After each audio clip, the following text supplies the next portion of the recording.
Yn y fideo yma, mi wnawn ni ystyried rhai o'r sgiliau dyn ni angen mwyn datrys par o hafaliadau cyd-amserol.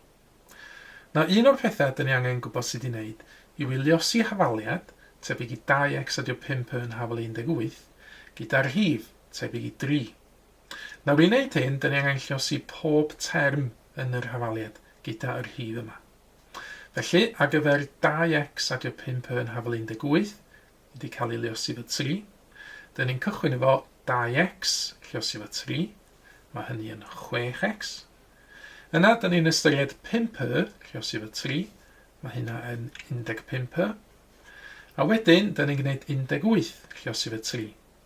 Naill ai, ydych chi'n gallu gwneud hyn yn y pen, ac yn gallu sgwennu'r ateb i lawr yn syth bin, neu dos a ddim byd o le, gwneud o'r ochr o'r ola, 18 lluosi fo 3 fel hyn, 8 lluosi 3 yn 24, 1 lluosi 3 yn 3, adio 2 yn 5, ac felly mae 18 lluosi 3 yn 54.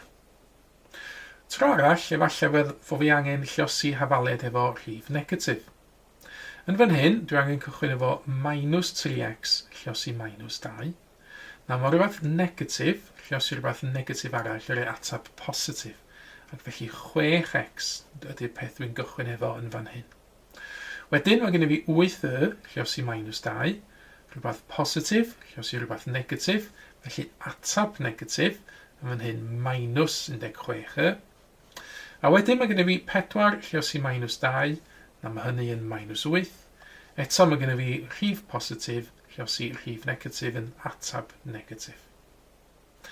Sgil arall dyn ni angen wrth datrys par o hafaliadau cyd-amserol yw gallu tynnu un hafaliad o hafaliad arall.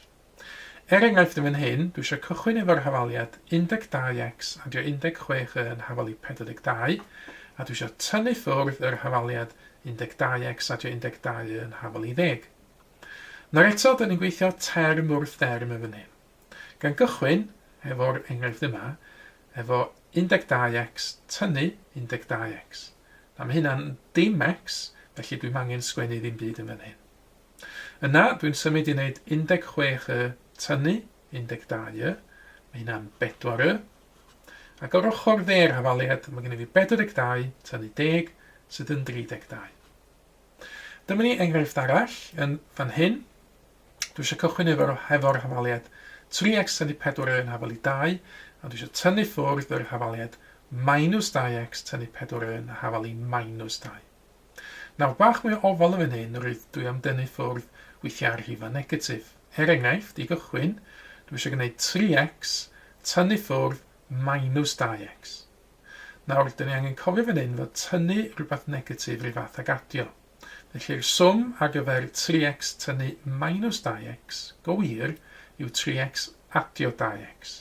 Mae hynny yn 5x, ac felly mae gael sgwennu 5x y fan hyn. Minus 4y tynnu minus 4y nesaf. Wel eto, tynnu rhywbeth negatif rhyw fath ag adio, so mae hwn rhyw fath a cychwyn efo minus 4y ac adio 4y. Wel mae hynna'n ddim y, felly dwi'n gadael hwn yn wag yn fan hyn. Ar ochr dde'r hafaliad, mae gen i fi 2 tynnu ffwrdd minus 2, o eto tynnu ffwrdd rhywbeth negatif rhyw fath ag adio, felly 2 adio 2 di hwn, sydd yn 4. Yr sgil olaf dyn ni angen wrth ddatrys par o hafaliadau cyd-amserol yw i ddatrys hafaliad. Mae gen i enghreifftiau o hafaliadau datrys yn fan hyn. Os di 4y yn hafal i 32, dyn ni angen gweithio allan beth yw gwerth y. Wel, 4 lluosi fo pa rhif sydd yn 32 ydy un ffordd o feddwl amdan hwn. Mae'n wir deud fod 4 lluosi fo 8 yn 32, a felly fod ei sgwennu lawr i fan hyn fod yn hafal i 8. Neu, os di 5x yn hafal i 4, wel, os dyn ni'n meddwl 5 lluosi fo pa rhif sydd yn 4, mae'n fwy anodd meddwl amdan ateb y fan hyn, rwy'n dydy'r ateb ddim yn dod yn rhif cyfan. Ar gyfer yr hafaliad yma, beth sy'n ni'n gallu gwneud ydy rhannu bob ochr o hafaliad efo 5. Os dwi'n rhannu 5x efo 5, dwi'n cael x ar ben ei hun. Ond os dwi'n rhannu 4 ar ben ei hun efo 5, wel, dau sgwennu hwnna fel ffracsiwn, 4 dros 5, dyna ni un ateb, neu dyna ni un datrysiad ar gyfer yr hafaliad yma, neu sy'n ni'n gallu newid hwn i ddegolyn sy'n isio, mae 4 rhannu efo 5 yn 0.8.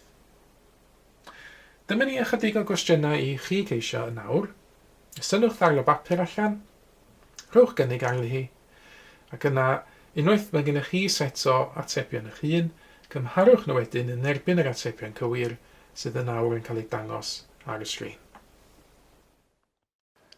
Mae mwy o fideos adolygu ar gael ar ein sianel YouTube Adolygu Mathemateg.